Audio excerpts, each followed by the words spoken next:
मार्च हा दिवस आपण जागतिक महिला दिन म्हणून साजरा करतो आणि या दिवसाच्या निमित्ताने आज आपण आपल्या शाळेमध्ये व्याख्यानाचं आयोजन केलेलं आहे। या व्याख्यानाद्वारे आपल्याशी संवाद साधण्याकरता तथा आपल्या सर्वांनाच मार्गदर्शन करण्याकरता आपल्या इथं आवर्जून उपस्थित आहेत सोलापुरातील सुप्रसिद्ध साहित्यिक तथा बुर्ला महाविद्यालय येथे माजी प्राचार्य म्हणून कार्यरत असलेल्या माननीय सौ प्राध्यापिका डॉक्टर श्रुतिश्री वडकपाळकर मॅडम, उपस्थित शिक्षक शिक्षकेतर वृंद आणि आपण सर्व पालिका वर्ग, मी आपल्या सर्वांचेच या सभेमध्ये प्रशालेच्या वतीने मनपूर्वक स्वागत करते। मी प्रथम मान्यवरांना विनंती करते की त्यांनी दीप प्रज्वलन आणि सरस्वती पूजन करावं।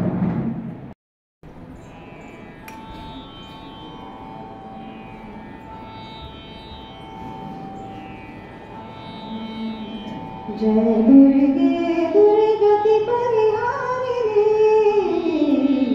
जय दुर्गे दुर्गति परिहारिणी, शुंभ विदारिणी माता भवानी, जय दुर्गे दुर्गति परिहारिणी, जय दुर्गे दुर्गति परिहारिणी, आदिशक्ति परब्रह्म स्वरूपिणी, आदिशक्ति परब्रह्म स्वरूपिणी, सिंह सवार सकल वरदानी, सिंह सवार सकल वरदानी, जय दुर्गे दुर्गति परिहारिणी, जय दुर्गे दुर्गति परिहारिणी, अष्टभुजाकर खड्ग विराजे, अष्टभुजाकर खड्ग विराजे, जगज्जननी चहुवेद बखानी, जगज्जननी चहुवेद बखानी, जय दुर्गे दुर्गति परिहारिणी।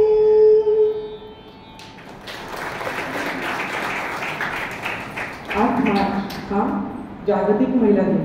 महिलांनी आपल्या हक्कासाठी लढाची ओळख करून देणारा हा दिवस, स्त्री शक्तीची समाजाला सगळ्या जगताला ओळख करून देणारा हा दिवस। स्त्रीने सध्या बऱ्याचशा क्षेत्रात उत्तुंग अशी भरारी घेतलेली आहे।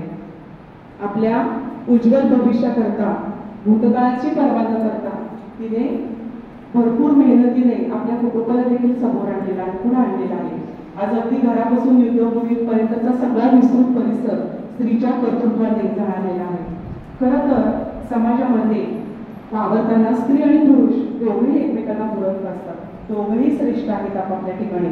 त्यामुळे घरातल्या पुरुषाने स्त्रीचा आदर करावा, तिची मतं जाणून घ्यायला हवी आणि स्त्रीच्या काय जबाबदाऱ्या आहेत, तिचे काही कर्तव्य आहे, तर तिने आपल्या मुलांना वाढवताना त्यांना त्यांच्या मनात सतत हे बिंबवलं पाहिजे की त्याने त्याच्या जीवनात येणाऱ्या प्रत्येक स्त्रीचा सन्मान करावा। आणि जर आपल्या मुलांनी खरोखरच असं केलं तर सगळ्या समाजामध्ये सुजलाम सुफलाम आनंद बसायला वेळ लागणार नाही।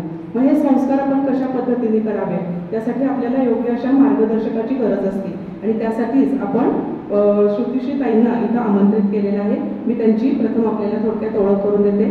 प्राध्यापिका डॉक्टर श्रुतिश्री वडकपाळकर, त्यांनी मराठीमध्ये MA, MEd, MPhil, PhD आणि नेट त्या उत्तीर्ण आहेत।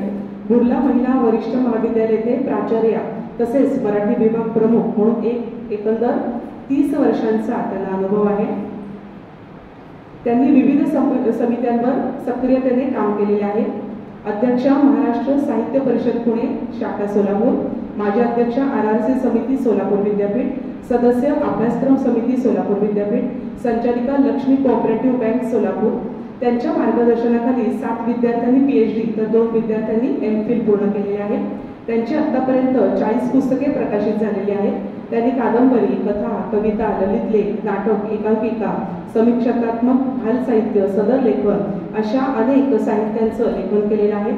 त्यांच्या महायोगिनी, अक्कम महादेवी, संत बहिणाबाई, ब्रह्मदेवाच्या काठी, हॅलो आई यासारख्या कादंबऱ्या, साहित्याचे मानसशास्त्र, समाजशास्त्र, स्त्री आत्मचरित्राचे सामाजिक अंग, विशाखा आशय व अस्वाद यांसारखी समीक्षात्मक पुस्तके, वक्तृत्व आणि संभाषण कौशल्य, मुलाखत, पत्रलेखन, रोजनिशी यांसारखी विद्यापीठाच्या अभ्यासक्रमावर आधारित पुस्तके, स्वगत, जगणे म्हणजे प्रेम करणे, आरसा स्त्री जीवनाचा, यशाची दारे तुमच्यासाठी, रत्नजडित ओळी यासारखे ललित ग्रंथ, वेणा, सखीस, आई तुझ्यासाठी, देणं आईचं यासारखे कविता संग्रह, देवी महात्म्य, व्यंकटेश विजय, श्री कोप्पन सिंह यांसारखे आध्यात्मिक ग्रंथ, बालकविता, बालनाटिका, नाटक, कथासंग्रह, एकांकिका संग्रह यांसारखे अत्यंत उत्कृष्ट सर्वोत्तम साहित्य निर्मिती श्रुतिश्री मॅडमने आतापर्यंत केलेली आहे. अनेक सेमिनार्स, चर्चासत्रात त्यांनी सक्रिय भाग घेतलेला आहे. 94व्या अखिल भारतीय मराठी साहित्य संमेलनातील परिसंवादात देखील त्यांचा सहभाग होता. मराठीतील विविध वाङ्मय प्रकारातील 40 पुस्तकांना त्यांनी प्रस्तावना दिलेल्या आहेत. त्यांच्या कार्यकुशलतेमुळे 35 पेक्षा अधिक पुरस्कारांनी त्या सन्मानित झालेल्या आहेत. त्यातील काही निवडक पुरस्कार पुढीलप्रमाणे सांगता येतील. सोलापूर महानगरपालिकेचा सावित्रीबाई फुले पुरस्कार, लोकमंगल प्रतिष्ठान सोलापूरचा शिक्षक रत्न पुरस्कार, सोलापूर भूषण पुरस्कार, बहिणाबाई चौधरी काव्य पुरस्कार, देवलसी संत बहिणाबाई या त्यांच्या कादंबरीला एका वर्षात 7 पुरस्कार प्राप्त झालेले आहेत. महायोगिनी अक्कम महादेवी या कादंबरीला सातारा, पुणे इथल्या महाराष्ट्र साहित्य परिषदेचा राज्यस्तरीय साहित्य पुरस्कार प्राप्त झालेला आहे. लायन्स क्लब ऑफ सोलापूर यांच्या वतीने स्त्रीरत्न पुरस्कार, बसव संस्थेच्या वतीने बसवरत्न पुरस्कार, सहयोग ब्राह्मण सेवा संघ सोलापूर यांच्या वतीने कर्तबगार स्त्री पुरस्कार, गोवा येथे पार पडलेल्या पहिल्या मुक्त सृजन साहित्य संमेलनाच्या समारोप प्रसंगी प्रमुख अतिथी म्हणून उपस्थित राहण्याचे भाग्य देखील त्यांना प्राप्त झालेले आहे. अशा ज्येष्ठ, श्रेष्ठ, थोर साहित्यिक, प्रतिभावंत प्राध्यापिका, अंगीभूत गुणवत्ता असलेल्या, नम्र, शांत, मोठ्या मनाच्या, माननीय श्रुतिश्री वडकबाळकर मॅडम आपल्याला आज इथे महिला दिनाच्या निमित्ताने प्रमुख मार्गदर्शिका, प्रमुख वक्त्या म्हणून लाभलेले आहेत. हे आपलं भाग्यच आहे. मी प्रशालेच्या वतीने त्यांचं मनपूर्वक स्वागत करते.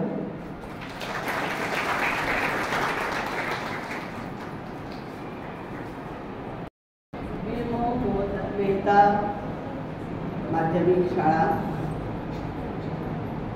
जागतिक महिला दिनाचा आज इथे कार्यक्रम आहे. या प्रशालेच्या मुख्याध्यापिका श्रुती बागेवाडी मॅडम आणि तुम्ही या प्रशालेतल्या सगळ्या शिक्षिका आणि माता, पालक, महिला दिन आणि पालकांना प्रबोधन असा एक दुहेरी हेतू या कार्यक्रमाचा आहे मागे. खरं तर काय बोलावा हा प्रश्न आहे, कारण आता थोडी माझी भूमिका बदलली आहे. पालक तर आहेच आहे, कारण एकदा आई झाली की ती कायम आई असते. म्हणजे मला आठवतं की ज्यावेळेस माझ्या मुली खूप लहान होत्या त्यावेळी मी एका वेळी 3 कॉलेजमध्ये नोकरी करत होते, कारण लॉंग ग्रँट होत्या सगळ्यांमध्ये.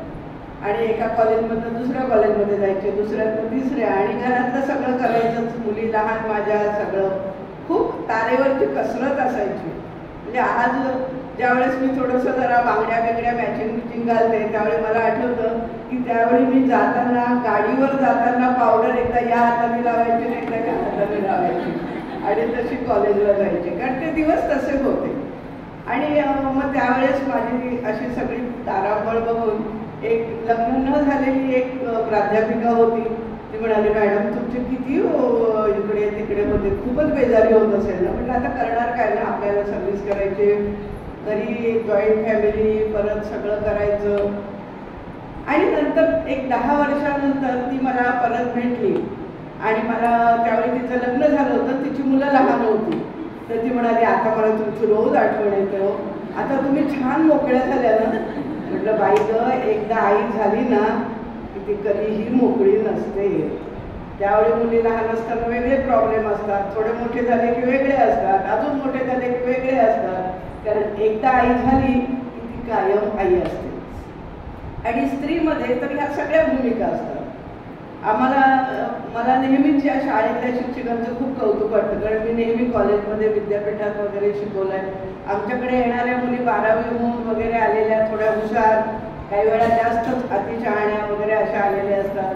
पण ह्या मुलींना ज्या 5वीतल्या असतील, 7वीतल्या असतील किंवा 8वी 9वी पर्यंतच्या मुलींवर शाळेतल्या बाईंचा खूप मोठा प्रभाव असतो. शाळेतल्या बाईंना कधीही विसरत नाही. माझ्या दोन्ही मुली याच शाळेत शिकल्या आहेत. त्यावेळी नववी शाळा होती आणि लिमाई मॅडम होत्या. मी पण पालक शिक्षक संघामध्ये वगैरे काम करायची. माझ्या मुली आजही त्यांच्या दोन्ही बाईंना कधीही विसरलेल्या नाहीत. गुगावकर बाई, नंतर गोडबोले मॅडम होत्या, बाटवडेकर होत्या, मला अनेकांची नावं आठवतात आणि या बाईंना त्या कधीही विसरत नाहीत. आमच्या विद्यार्थिनी पहिल्या वर्षी फक्त लक्षात ठेवतात, दुसऱ्या वर्षाच्या लांबून जातात कॉलेजमध्ये. हा फरक आहे. पण खरोखरच की मुलांना घडवण्यामध्ये दोघांचा खूप मोठा वाटा असतो. एक शाळेतल्या बाई आणि एक घरातली आई. म्हणजे शाळेत बाई म्हणतात आईने हेच शिकवलं का, आणि घरी गेल्यानंतर आई म्हणते बाईने हेच सांगितलं का तुला. बाई आणि आई या दोन्ही भूमिका खरोखर खूप महत्त्वाच्या आहेत. मी स्त्री आहे तर मला खूप अभिमान वाटतो आणि त्यामुळेच कदाचित मला 2च मुली आहेत आणि मी महिला महाविद्यालयातच आयुष्यभर काम केलं आणि त्यामुळे मला आनंद आहे. कारण का तर स्त्रीमध्ये खूप मोठी क्षमता आहे. पुरुषांनी तिला निग्लेक्ट केलेलं आहे, पुरुषांनी तिला बाजूला केलेलं आहे, परंतु अनादी काळापासून पुरुषांना स्त्रीचं महत्त्व कळलेलं आहे. कारण स्त्री आहे म्हणून समाज आहे, स्त्री आहे म्हणून संस्कृती आहे, स्त्री आहे म्हणून संस्कार आहे. खरं तर समाजातला निम्मा भाग स्त्रियांचा आहे. पण स्त्रियांना नवनिर्मितीची, सृजनतेची किंवा मूल जन्माला घालण्याची शक्ती निसर्गाने तिच्याकडे दिलेली आहे आणि त्यामुळे एक वात्सल्य म्हणा, प्रेम म्हणा, ममता म्हणा ही स्त्रीमध्ये निसर्गाने निर्माण केलेली आहे आणि त्यामुळे मुलांमध्ये तिचा जीव अडकला आणि त्यामुळे ती 4 भिंतीमध्ये घरातच थांबली. घरात नुसती थांबली नाही, ती घरातली सगळी कष्टाची कामं करू लागली. पण पुरुष दिवसभर बाहेर राहू लागला आणि पुरुषांना असं वाटलं की स्त्री ही घरातच योग्य आहे, कारण त्यांना याची जाणीव झाली की स्त्री जर बाहेर पडली तर आपलं काही खरं नाही. आणि म्हणून मग काय झालं की आणि स्त्रीकडे बघण्याचा एक दृष्टिकोन आजही 21व्या शतकात केवळ एक भोगवस्तू म्हणून आहे. आजही कुठलीही मुली कुठलीही असू दे, पहिल्यांदा काय बघतं, दिसायला कशी आहे, मग तिचे गुण बघतात, मग तिच्या सगळ्या गोष्टी बघतात. आजही रंगाला, रूपाला, तुमच्या असण्याला समाज महत्त्व देतो, पुरुष महत्त्व देतात आणि त्यामुळे स्त्रीला निसर्गाने सौंदर्य दिलेलंच आहे, परंतु या सौंदर्याचा उपभोग घेण्याचा अधिकार मात्र पुरुषांनी स्वतःकडे ठेवला आणि त्याचा परिणाम असा झाला की अनेक धार्मिक बंधनं, कौटुंबिक बंधनं, सामाजिक बंधनं स्त्रियांवर येत गेली.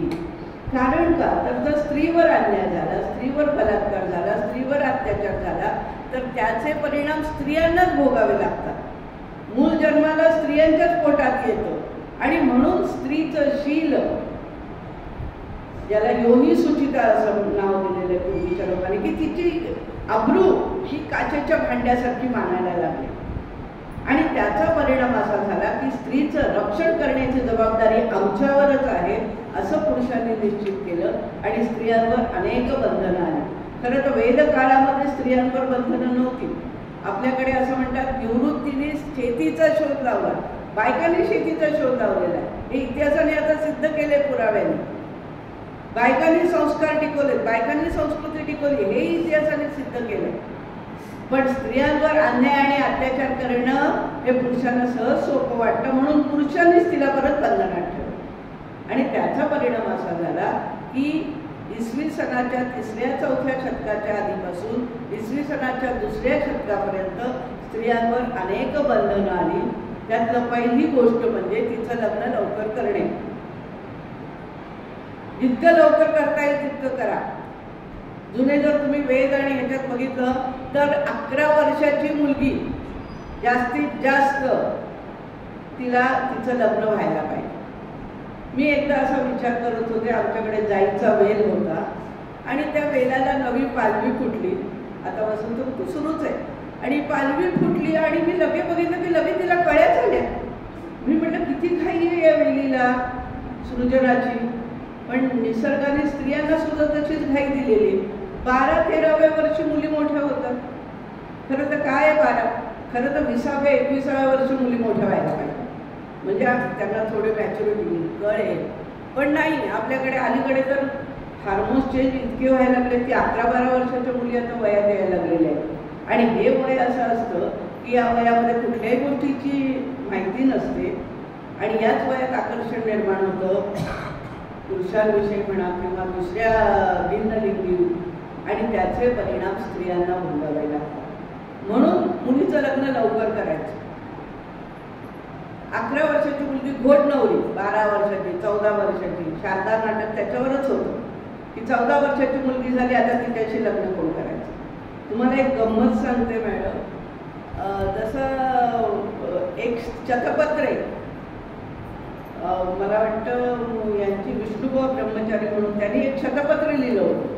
तसं एकीने स्त्रियांची शतपत्रे असं एक पुस्तक लिहिलं आहे. फार सुंदर पुस्तक आहे.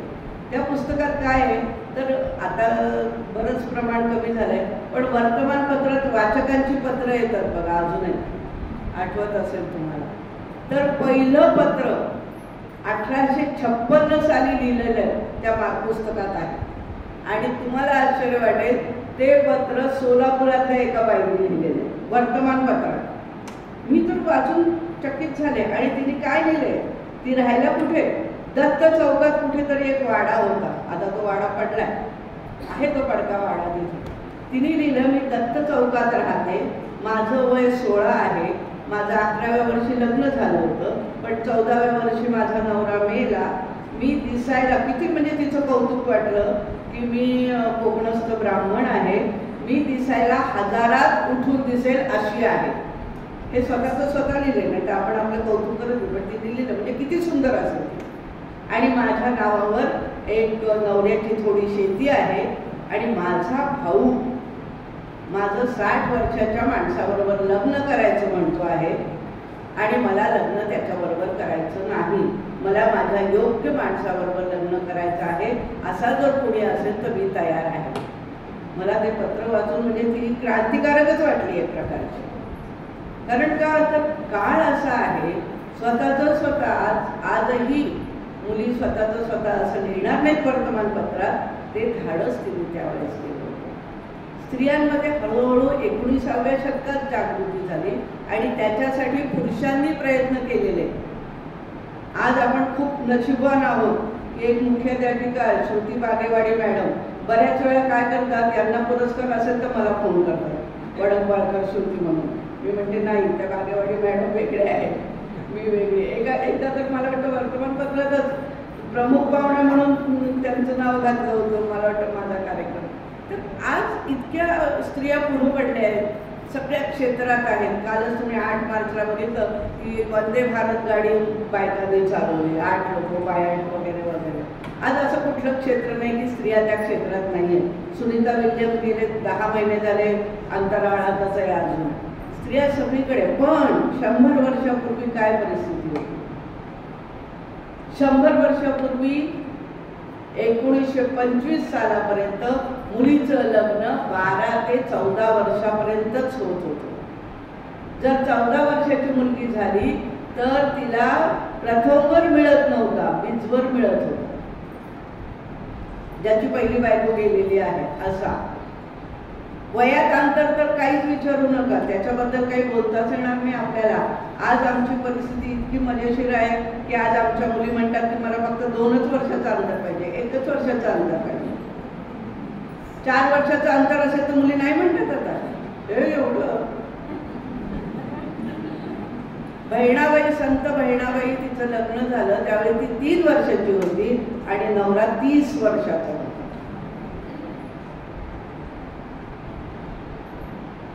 अजूनही चालतेची वाट. आनंदी विजापुरे या बाईने आत्मचरित्रात दिलं की माझ्या आत्या 11 वर्षाची होती आणि तिचा नवरा 49 वर्षाचा होता. आत्याची उंची 4 फूट 11 इंच होती आणि नवरा 6 फुटाचा होता.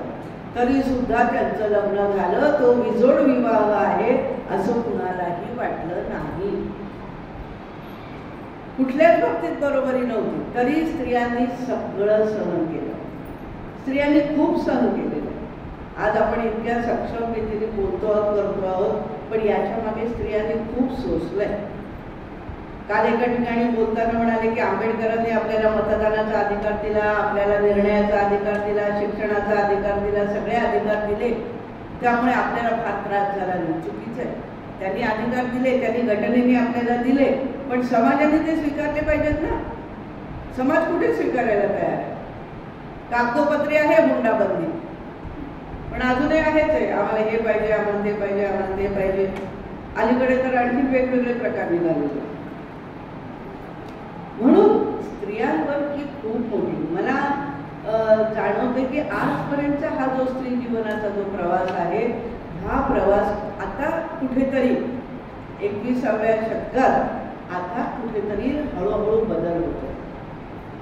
2010 पासून हळूहळू बदल होतोय. आता तो बदल अजून होईल. कारण का तर आता मुलीच मिळत नाहीयेत लग्नाला. मी एका मुलांच्या कॉलेजमध्ये गेले. माझी एक मधून एखादी कविता वाचते आणि त्या कवितेत मी असं म्हटलं होतं की कालची जी आहे स्त्री ती कशी होती. तर सुनबाई सुनबाई करतेस काय, चहा नाही पाणी नाही झोपलीस काय. सासरे म्हणतात तू करतेस काय. सुनबाई सुनबाई करतेस काय, भाजी चिरायची, पोळ्या करायच्या, डबा भरायचा, तू करतेस काय.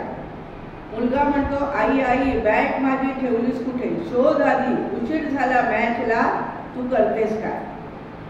नवरा अगं हे गेलीस कुठं, शर्ट पॅन्ट काढलीस की नाही, रुमाल पाकिट दिलंस की नाही, तू करतेस काय. नणंद वहिनी वहिनी प्लीज जरा इकडे बघ, ड्रेसला इस्त्री फिरवतेस काय, तू करतेस काय.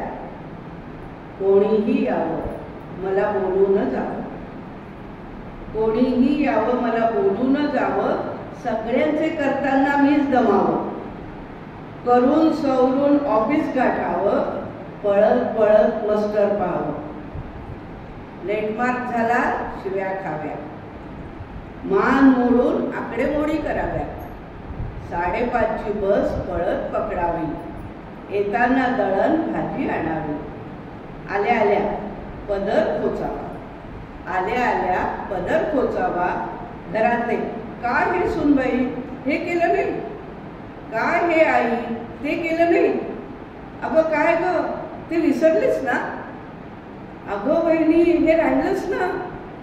वाटलंच मला असंच व्हायचं, आम्हाला समजतच नाही की तू करतेस काय करतेस काय. शेवटच्या ओळी महत्वाच्या आहेत. आणि आहेत 2 ओळी तुमच्यासाठी आहेत. त्या 2 ओळी.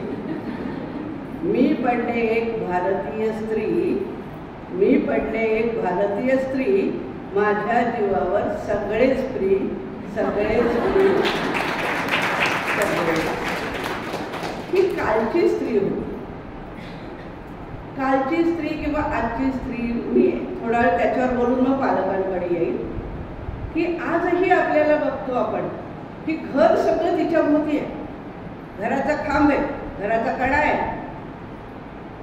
सगळे म्हणतात तुझ्याशिवाय काही खरं नाही, तूच खरी घराची, असं म्हणून नवरा निवांत असतो. एकदा तिला क्रेडिट दिलं ना की मग तो सुटला, त्याच्यावर काही जबाबदारी राहत नाही. भाजी बिघडली, पोळी करपली, स्वयंपाकाची चवच गेली, बोट कोणाकडे, फक्त तिच्याकडे. भाजी बिघडली, पोळी करपली, स्वयंपाकाची चवच गेली, बोट कोणाकडे, फक्त तिच्याकडे.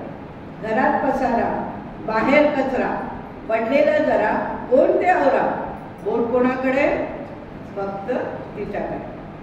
फाईल हरवली, कागदे गहाळ झाली, महत्वाची पावती नाहीच सापडली, बोट कोणाकडे, फक्त तिच्याकडे.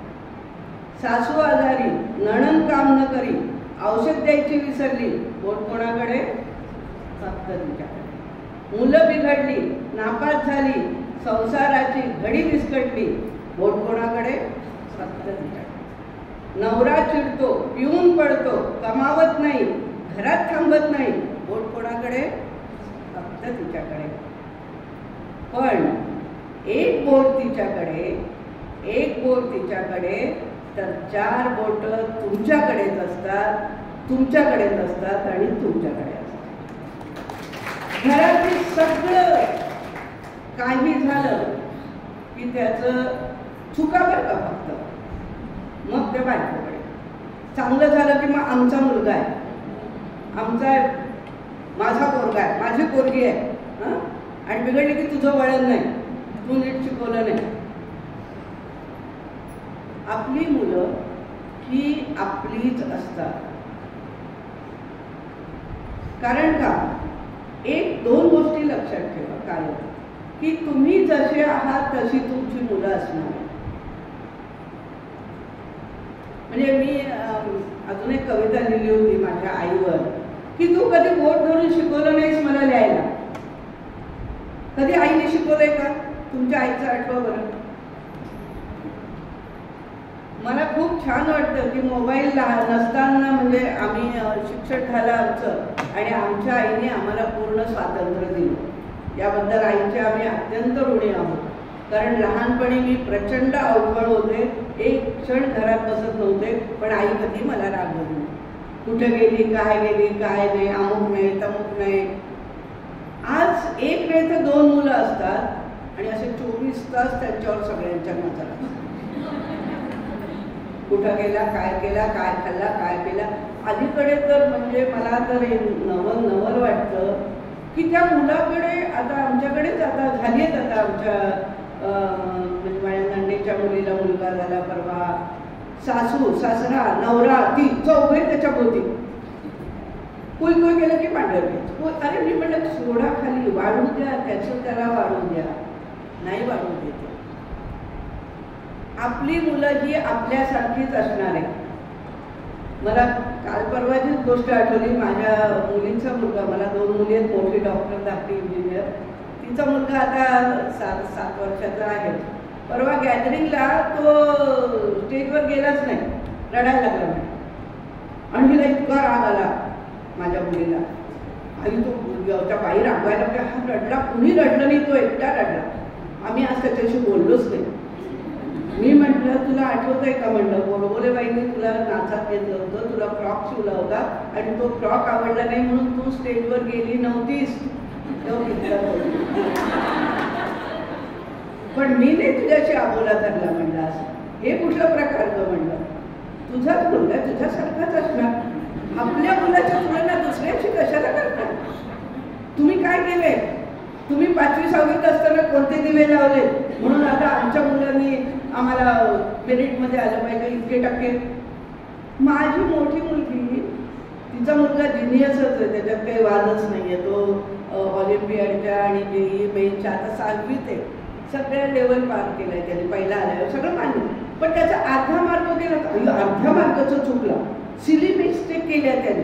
म्हटलं करू दे ना, तो मुलगा आहे, बाळ आहे, अजून बालपण त्याचं तू हिरावून घेऊ नकोस. तो काय 12वीचा मुलगा नाही आहे सिली मिस्टेक केल्या म्हणून तू रागवायला. आपल्या मुलाची तुलना दुसऱ्याशी कशाला करतात? एडिसनचं नाव ऐकलं असेल तुम्ही. त्यांनी बल्बचा शोध लावला, पण तोच एक 10-11 वर्षाचा होता आणि त्याला सारखं काही ना काहीतरी करावं वाटायचं. म्हणून तो मागच्या भागावर बसून त्याचे काहीतरी प्रयोग चालू असायचे. वर्गात त्याचं लक्ष नसायचं. शिक्षकाने काही विचारलं तर त्याला एका प्रश्नाचं उत्तर द्यायचं, येता यायचं नाही, देता यायचं नाही. आणि म्हणून मग शिक्षकांनी काय केलं, एक चिठ्ठी दिली त्याच्याबरोबर आणि तुझ्या आईला दे म्हणे, तू वाचू नकोस म्हणे. त्याने घेऊन गेला, आईला दिली. त्याच्यात लिहिलं होतं तुमचा मुलगा अत्यंत अवखळ आहे, त्याला शिकवणं आम्हाला शक्य नाही आहे आणि तो बुद्धू आहे, त्याला काही कळत नाही, त्याला काही येत नाही, त्याला उद्यापासून शाळेत पाठवू नका. आईने ती चिठ्ठी वाचली, आईच्या डोळ्यात पाणी आलं. येणारच की, कुठल्याही शिक्षका आईला मुलाला असं लिहिल्यानंतर वाईट वाटलं. तिने ती चिठ्ठी अशी लपवून ठेवली. मुलांनी विचारलं काय झालं आई, काय लिहिलं बाईंनी आमच्या? अरे तिने लिहिलंय तू अत्यंत हुशार आहेस सगळ्या मुलांपेक्षा आणि तुला शिकवणं शक्य नाहीये त्यांना, म्हणून मी तुला घरीच शिकवीन, तू काही काळजी करू. आणि तिने त्याला घरी शिकवलं. त्याचे वडील रेल्वेमध्ये कुठले तरी कर्मचारी होते. रिकामे डबे स्टेशनजवळच राहायचे, रिकामे डबे असायचे. एका डब्यामध्ये मागच्या बाजूला तो सगळे प्रयोग करायचा. 1000 प्रयोग केले त्याने लाईटचा शोध लावण्यासाठी. आणि मग त्याला लाईटचा शोध लागला. मध्ये तर एकदा त्या डब्यात स्फोट झाला. सगळे ओरडले त्यांना, अहो तुम्ही काहीतरी करताय, तो मुलगा काय करतोय बघा. तो आम्ही त्याला काही म्हणणार नाही, तो करतोय ते काय करतोय. आज त्याचं नाव जगात झालं. आणि हेच जर त्या आईने म्हटलं असतं, अरे असा कसा तू माझ्या पोटी आलास, असा कसा बुद्धू, तुझ्या बाईने असं लिहिलंय, आता मी काय करू. तुमच्यावर खूप मोठी जबाबदारी आहे. मला तर खरोखर वाटतं, म्हणजे आमची आई खरंच सुखी होती. आम्ही 4 बहिणी 3 भाऊ, मोठी फॅमिली. आईला कोणाकडे बघायला वेळच नसायचा आणि ते फार चांगलं होतं. पण तिने कधी आम्हाला असे कुठलेही मोठ्या बहिणीला रागवलं ना. एकदा तिने सुपारी खाल्ली म्हणून इतकं मारलं, आम्ही सगळ्यांनी सुपारी सोडून दिली. आम्हाला मारायची गरजच पडली नाही. एकाला वळण लावलं की बाकीच्या मुकाट्याने ते ऐकत होते. आता एकच असतो, त्यामुळे ती एक पंचायत आहे. दुसरी गोष्ट अशी आहे की आपल्या मुलांना आजचा काळ खूप वेगाने बदलतोय. आता ती माझी मुलगी सांगते, तिचा मुलगा 6वीत आहे. ती रोज जाता येता हॉस्पिटलला माझ्याशी गाडीवर बोलत असते. ती म्हणते, आई अगं 11 वर्षाचा आहे. ह्यांच्यात गप्पा असतात, ती दिसायला कशी, ती पोरगी तुला आवडते का, ती पोरगी तुला आवडते. हे अट्रॅक्शन आहे, हे समजून घ्या तुम्ही. त्या मुलाला नीट समजावून सांगा. आज हे जे आहे ना, हे पिल्लू, हे मुलांना खूप भरकटवत आहे. ते काय बघतात, काय खेळतात, काय करतात, याच्याकडे तुमचं लक्ष असणं अत्यंत गरजेचं आहे. कारण बाहेरून इतका मारा आहे त्या मुलांवर, तुम्ही कितीही वळण लावायचा प्रयत्न करा. बाहेरून कोण कसं भेटेल, कोण काय सांगेल, मुलगा कसा भरकटत जाईल, ही जबाबदारी आता खूप वाढली आहे. पूर्वी माणसाचा माणसावर विश्वास होता, आता तोही राहिला नाहीये. अगदी आता परवा मी एक घटना वाचली. पुण्याला त्या बाईने लिहिलं की कुठल्या पार्कवर गेले आणि तो घोड्यावर चक्कर मारायची. मुलांना हाऊस असते ना, आपण नाही तो घोड्यावर चक्कर मार, उंटावरनं फिरून आण मुलांना. तसं त्या घोड्यावर त्या मुलीला तिने बसवलं आणि ती पडू नये म्हणून तो मुलगा तिच्या मागे बसला 15-16 वर्षाचा. आणि मुलगी सांगायला लागली, आई अगं तो चालवताना माझ्या अंगाला हात लावत होता सा. अरे आज आम्हाला सगळ्या गोष्टींकडनं भीती आहे. आज ही मुलं इतकी भरकटत जाण्याची भीती आहे, गेमच्या नादी लागण्याची भीती आहे. यांना नको ते ज्ञान मिळायला लागलेलं आहे, नको त्या वयामध्ये. आणि म्हणून आपल्या संस्कृती, आपले संस्कार हे महत्वाचे. आपल्या मुलावर आपला विश्वास पाहिजे, आपल्या मुलीवर आपला विश्वास पाहिजे. तिला चांगल्या पद्धतीने समजावून सांगितलं पाहिजे. खूप म्हणजे आपण खूप चुका करतो. कारण याला कारण आहे आपला पण संयम कमी झाला. आपण घरातल्यांचा राग मुलांवर काढतो, ती आपल्याला हक्काची वाटतात. पाहुणे असतील, सासू असेल, नणंद कुणीतरी असतील, कुणी त्यांना आपल्याला कुणी काय बोललं की आपण पोरांवर ओरडतो. आपण पोरांवर ओरडलं तरी चालतं, पण बाकीच्याने ओरडलं की आपल्याला राग येतो. शेवटी ते आपलं मुलं. पण त्या मुलाला लक्षात ठेवा, लहानपणाचे म्हणजे आपल्याला मानसशास्त्र असं सांगतं की 9 वर्षापर्यंत, 8 ते 9 वर्षापर्यंत तुमच्या मेंदूचा विकास होतो. म्हणजे आपल्या डोक्याचा जो आकार आहे ना, तो 9व्या वर्षी जेवढा आहे तेवढाच मरेपर्यंत राहतो. मग शरीर वाढतं, बाकीचं उंची वाढते, सगळं वाढतं. हे 9 वर्ष खूप महत्वाचे. आणि 9 नंतर 15 वर्षापर्यंत त्यावेळी मेंदूचा विकास होतो. आणि 9 ते 15 मध्ये भावनांचा विकास होतो. ह्या भावना जपल्या पाहिजे. तुमच्यावर जे संस्कार झाले ते कायम असतात. तुम्हाला गंमत सांगते, श्रीधर व्यंकटेश केतकर म्हणून आहेत आपल्याकडे, त्यांनी ज्ञानकोशाचे प्रचंड खंड लिहिले. या माणसाच्या बायकोने आत्मकथन लिहिलं. त्याची बायको जन्माने ज्यू, धर्माने ख्रिश्चन, आणि नंतर तिने हिंदू धर्म केला आणि केतकरांशी लग्न केलं. तिने एक किस्सा सांगितला होता, तो मला नेहमीच आवडतो, की ती म्हणे केतकर ज्ञानकोशकार. आम्ही नंतर ते ज्ञानकोशाचे खंड द्यायला वगैरे आम्ही कुठं गेलो, कुणाच्याही घरी गेलो आणि त्यांनी जर काही खायला दिलं तर कुणाचीही वाट न बघता केतकर लगेच खायला सुरुवात करायची. हे मॅनरलेस आहे. आपण काय करतो, सगळ्यांनी घ्या मग खा. आणि ती तर इंग्लंडमध्ये वाढलेली, त्यामुळे मॅनरला फार जपायची ती. हे असलं काय करतो, दिलं की अजून ते देतही नाही तोपर्यंत त्याने खायला सुरुवात. बाकीच्यांचं यायचं असतं. मग ती एकदा नवऱ्याला म्हणली, असं नाही करा, चांगलं नाही दिसत हे, असं तुम्ही मग करता ते.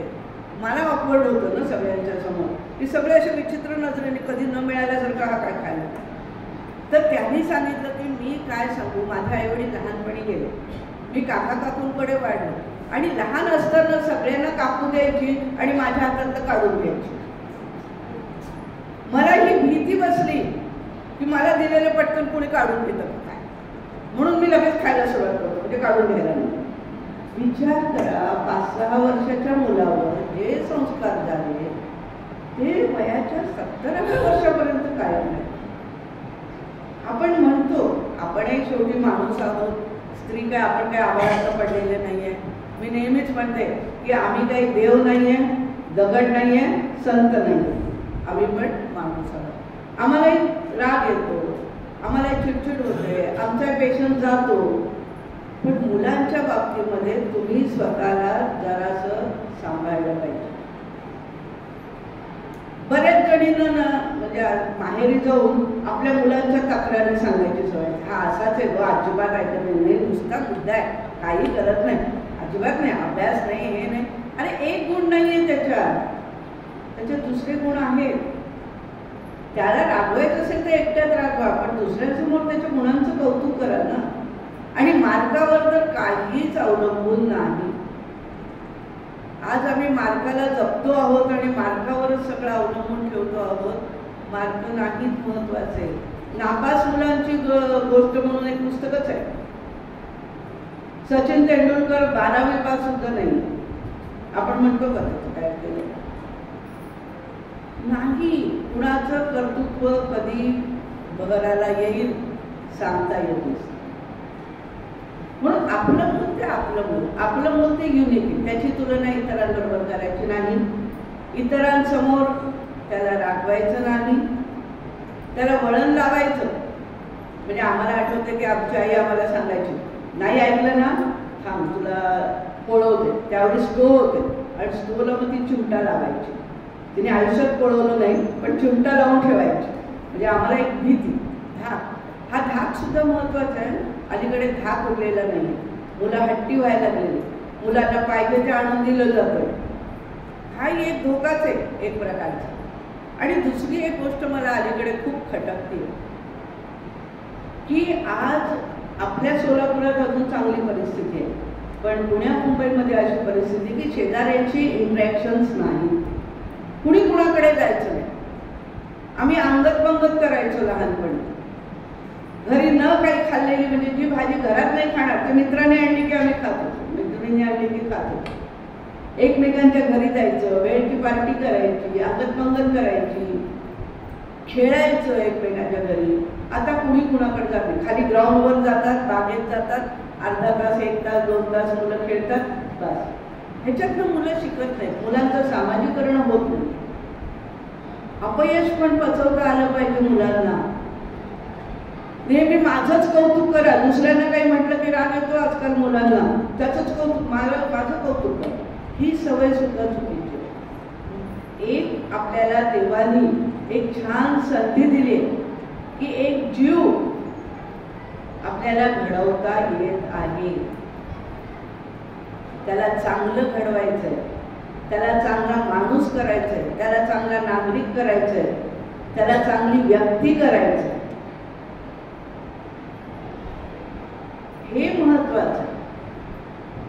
वाईट गोष्टी तर मुलं पटपट शिकतात, त्याला शिकायला काही वेळ लागत नाही. आजूबाजूला सगळे अनेक प्रभावी गोष्टी आहेत आजकाल.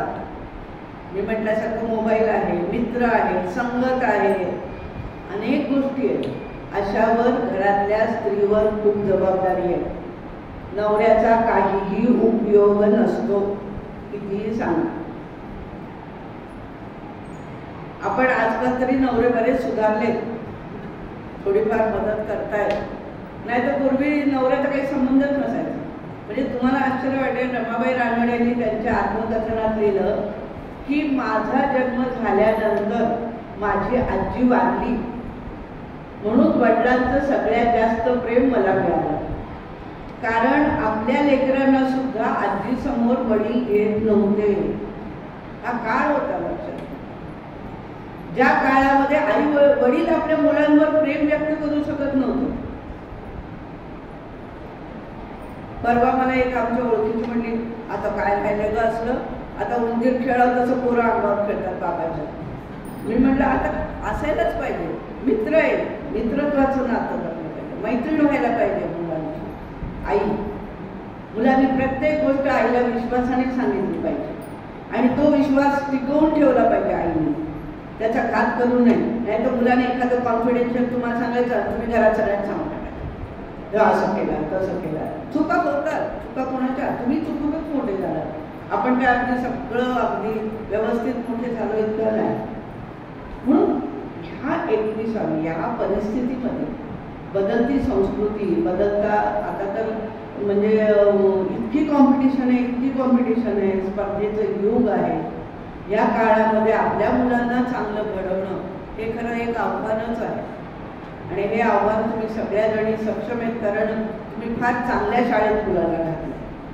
मला ही शाळा पहिल्यापासूनच आवडते. म्हणजे या शाळेची एक काय म्हणूया, ती कीर्ती आहे की या शाळेमध्ये खूप चांगले संस्कार आहेत. या शाळेमध्ये शिक्षक इतके आदर्श आहेत की ते स्वतःपेक्षा मुलांचा अधिक विचार करतात. आणि खरोखर शाळेचा आपल्या जीवनावर खूप मोठा परिणाम होतो. मी आज आणायची विसरले मॅडम, माझी नवीन बाल कादंबरी आली आहे, गोष्ट छबीची म्हणून. मी नाशिकला माझी शालेय शिक्षण झालं 10वीपर्यंत. ती शाळा, ते वातावरण आजही माझ्या डोळ्यासमोर आहे. माझ्या घडवण्यात त्या शाळेचा आणि त्या शिक्षकांचा खूप मोठा सहभाग आहे असं मला नेहमी जाणवलं.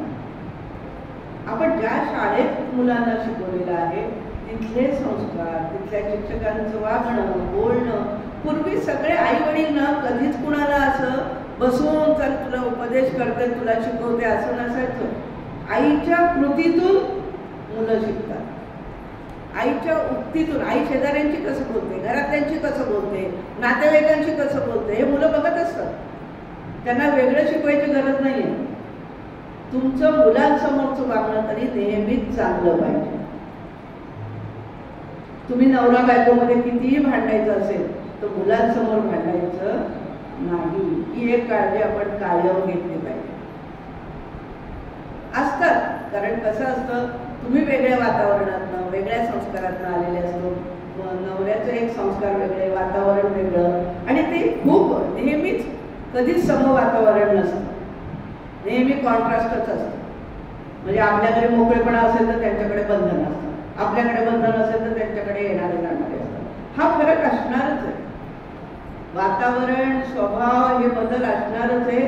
त्याच्यातून आपल्या मुलाला एक चांगला नागरिक घडवायचं आहे याचं भान आपण कायम ठेवलं पाहिजे. माझा मुलगा आहे तो माझा मुलगा, पण त्याचे मग चुकांवर पांघरून घालायचं नाही. आपल्याला माहिती आहे ती गोष्ट, लहान एक मुलगा पहिल्यांदा चोरी करतो, आई त्याला काही म्हणत नाही, दुसऱ्यांदा करतो काही म्हणत नाही, आणि मग तो मोठ्या चोऱ्या करतो आणि त्याला पकडलं जातं. तर तो आईला म्हणतो माझी पहिली चोरी केली त्यावेळेस तू मला कांदे लावलीस. शेवटी सगळ्यात मी मगाशी म्हटलं ना, बोट कुणाकडे येणार आहे, तुमच्याकडेच येणार. आणि आपण शेवटी काय मिळवायचं. मला आठवतं एका सेमिनारला आम्ही गेलो होतो, तर तिथे राग जाधव म्हणून होते. तर त्यांनी एक छान उदाहरण दिलं की ज्यावेळी तुम्हाला आधाराची गरज असेल, एखाद्याला आधाराची गरज असेल, त्यावेळी तुम्ही त्याला जर आधार दिला तर तुम्हाला ज्यावेळी गरज असेल त्यावेळी तुम्हाला आधार देतील. आज तुम्ही एकमेकांशी असे वागा, शेजारी असतील, घरातली माणसं असतील, नातेवाईक असतील, आणि प्रायोरिटीने काम केलं पाहिजे बरं का. ही एक गोष्ट खूप महत्त्वाची. आता मी एवढं लिहिलं, मी रिटायर्ड झाल्यानंतर मी 6 कादंबऱ्या लिहिल्या. मला सगळे म्हणे तुम्ही रिटायर्ड झाल्यावर जास्तच तुमचं वाढलंय. म्हटलं आता वेळ आहे, त्यावेळी वेळ नव्हता.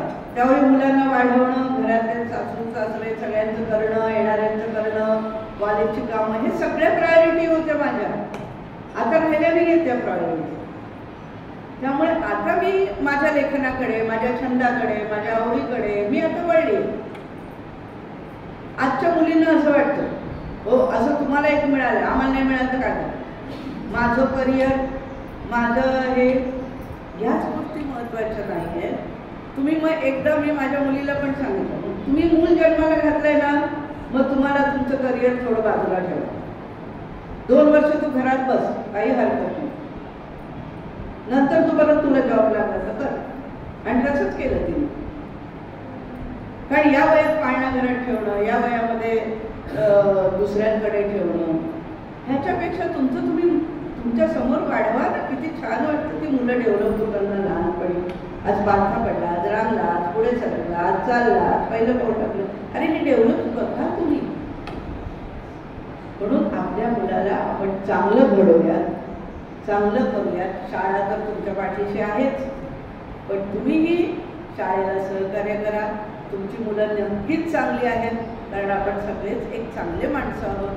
त्यामुळे काही प्रश्नच नाही. चांगला संस्कार आहेच आहे. आणि खूप तुम्ही हुशार आहात. मी अधिक सांगण्याची गरज नाही, तुम्हाला सगळं माहिती आहेच आहे. पण आता प्रमुख पाहुणे म्हणून काहीतरी सांगितलं पाहिजे म्हणून सांगितलं मी तुम्हाला. काळ कसा बदलला आहे ही एक कविता वाचते आणि थांबतो. चालेल ना? आता तो तसा राहिला नाही. आता तो म्हणजे नवरा पुरुष. आता तो तसा राहिला नाही. मीठ कमी म्हणून ताट फेकत नाही. एक काळ होता ना असा, एक काळ होता. आमच्या आत्याचे मिस्टर होत असे तणकण फेकायचे कुठल्या कुठं जायचे. आता तो तसा राहिला नाही. मीठ कमी म्हणून ताट फेकत नाही. आता तो तसा राहिला नाही. आता तो तसा राहिला नाही. तू नाही तो और सही असं करत नाही. आणि करणारही नाही, कारण एकच मिळता मुश्किल व्हायला. आता तो तसा राहिला नाही. तू नाही तो और सही असं करत नाही. आता तो तसा राहिला नाही. आता तो तसा राहिला नाही. माझ्याच पावलावर टाक पाऊल असं काही म्हणत नाही. आता तो तसा राहिला नाही. आता तो तसा राहिला नाही. माझघराबाहेर येऊ नकोस असा दम पण देत नाही. तो बदललाय. पण पण पण एक पाऊल ठेवून घरात तिने घ्यावी भरारी आकाशात. एक पाऊल ठेवून घरात तिने घ्यावी भरारी आकाशात असं मात्र त्याला मनातून वाटतं. बरोबर आहे ना? आणि असं केल्याचं कौतुकही असतं. घरातलं सगळं करा, मग कुठे जायचं तिथं जा. मग पण ती पण आमच्या बायका जिद्दीच्या आहेत बरं का. मग तीही एक पाऊल घरात एक हात कामात. एक पाऊल घरात एक हात कामात. एक नजर पिल्लावर एक कान मोबाईलवर. एक नजर पिल्लावर एक कान मोबाईलवर ठेवून गाते गाणी, मारते भरारी आणि घालते गवसणी आकाशाला आकाशाला. अशीच गवसणी घ्या, खूप मोठ्या व्हा आणि सगळ्यांसमोर एक आदर्श ठेवा.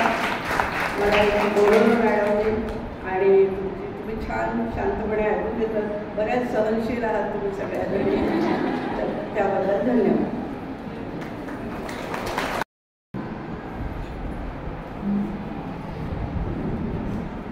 धन्यवाद मॅडम.